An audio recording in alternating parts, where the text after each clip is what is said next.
অখিল ভট্টাচার্য একাডেমির আজকের আলোচনার বিষয় chief minister of state power and function part 1।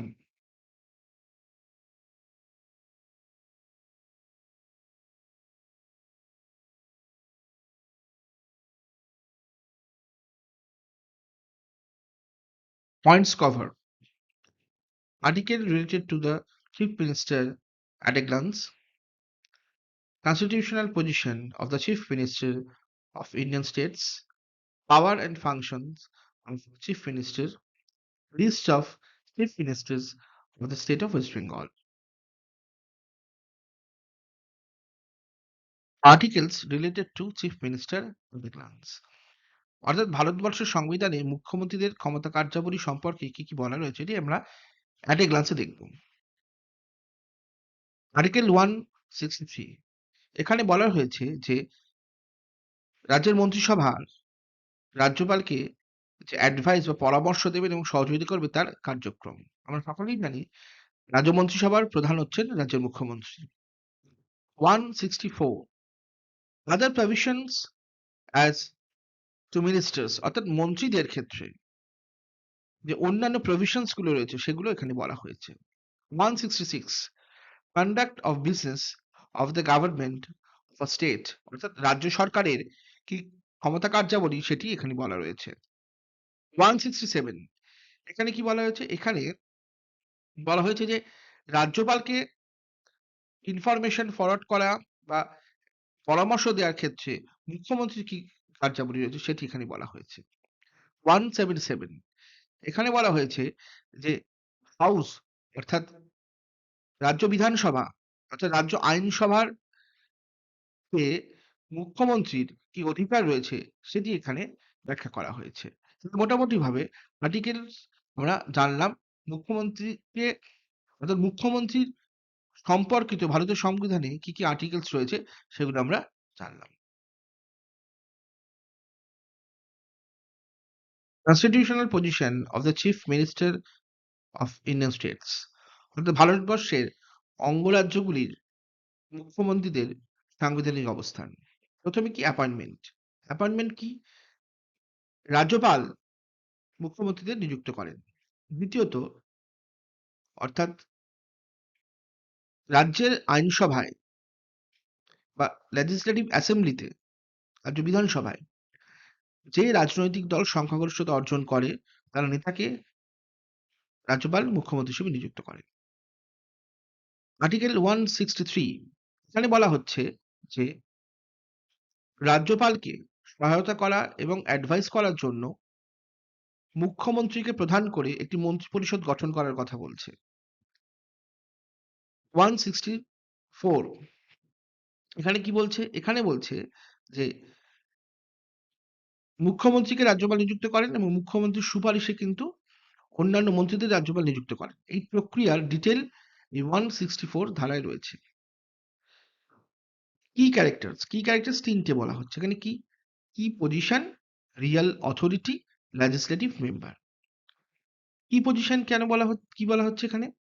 এখানে বলা হচ্ছে যে মুখ্যমন্ত্রী রাজ্য সরকারের রাজ্যের কি পজিশন হোল্ড করেন। ভীষণ একটি গুরুত্বপূর্ণ একটি পদ বা রেজিগনেশন। রাজ্যের সমস্ত রকম অর্থাৎ রাজ্য সরকারের সমস্ত ক্ষমতা এবং দায়িত্ব মুখ্যমন্ত্রীর হাতে ন্যস্ত থাকে। দ্বিতীয় রিয়াল হেড মানে হচ্ছে প্রকৃত শাসক, রিয়াল অথরিটি।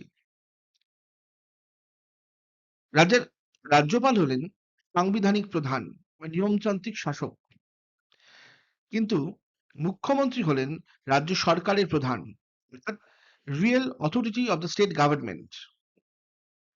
লেজিসলেটিভ মেম্বার অর্থাৎ মুখ্যমন্ত্রীকে রাজ্য আইনসভার সদস্য হতে হয়, অর্থাৎ রাজ্য আইনসভার সদস্যদের মধ্যে থেকেই যিনি নির্বাচিত দলের অর্থাৎ যে পলিটিক্যাল পার্টি নির্বাচিত হয়েছে সংখ্যাগরিষ্ঠতায় তার লিডারকে মুখ্যমন্ত্রী হিসেবে নিযুক্ত করা হয়।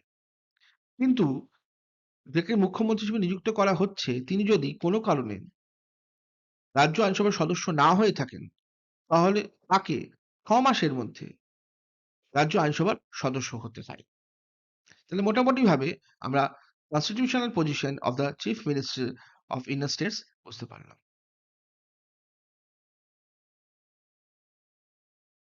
Power and functions of chief minister, তার মানে মুখ্যমন্ত্রীর ক্ষমতা কার্যাবলী। এখানে আমরা দেখব মন্ত্রিসভার সাথে মুখ্যমন্ত্রীর সম্পর্ক, relation to council of ministers.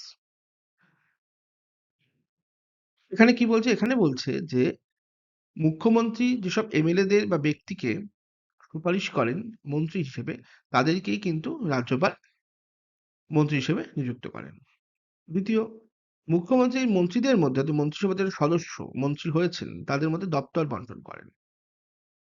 তৃতীয় তৃতীয় হচ্ছে, যদি কোনো মন্ত্রীর সঙ্গে মুখ্যমন্ত্রীর মতবিরোধ বাদে বা ডিফারেন্স অফ ওপিনিয়ন হয়, তাহলে সেই মন্ত্রীকে মুখ্যমন্ত্রী পদত্যাগের জন্য নির্দেশ দিতে পারেন, অথবা বলতে পারেন, অথবা রাজ্যপালকে অ্যাডভাইস করতে পারেন বা পরামর্শ দিতে পারেন যে সেই সংশ্লিষ্ট মন্ত্রীকে ডিসমিস বা পদ থেকে সরিয়ে দেওয়ার জন্য।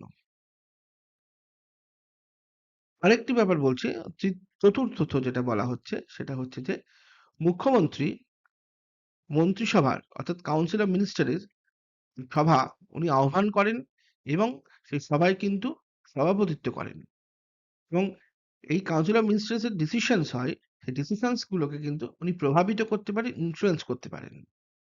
কারণ উনি হচ্ছেন রাজ্যের রিয়েল হেড, অর্থাৎ প্রকৃত প্রশাসক, অর্থাৎ রাজ্য সরকারের প্রকৃত প্রশাসক। তারপরে কি বলছে?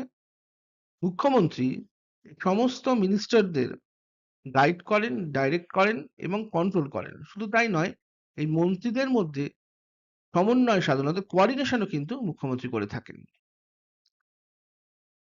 তারপরে যেটি বলা দরকার, এটি অত্যন্ত গুরুত্বপূর্ণ, সেটি হলো যদি মুখ্যমন্ত্রীর পদ কোনো কারণে শূন্য হয়ে যায়, তিনি যদি মারা যান অথবা তিনি যদি রেজিগনেশন দেন, তাহলে মন্ত্রিসভার কিন্তু পতন ঘটে। আবার নতুন করে মন্ত্রিসভা গঠন করতে হয়। কিন্তু কোনো মন্ত্রী, অর্থাৎ মন্ত্রিসভার কোনো সদস্য যদি রেজিগনেশন দেন, তার মৃত্যুবাদ ঘটে, বা কোনো কারণে যদি পদ শূন্য হয়, তাহলে সেই ক্ষেত্রে এর কোনো এফেক্ট হয় না। সেক্ষেত্রে মুখ্যমন্ত্রী ইচ্ছা অনুযায়ী এই শূন্য পদ পূরণও করতে পারেন, বা শূন্য পদ নাও পূরণ করতে পারেন। Power and functions of chief minister. এখন আমরা দেখব রাজ্য বিধানসভার সাথে বা রাজ্য আইনসভার সাথে মুখ্যমন্ত্রীর সম্পর্ক। রাজ্যপাল কে মুখ্যমন্ত্রী বিধানসভা বা রাজ্য আইনসভার অধিবেশন সূচনা এবং সমাপ্তির ক্ষেত্রে পরামর্শ দিয়ে থাকেন।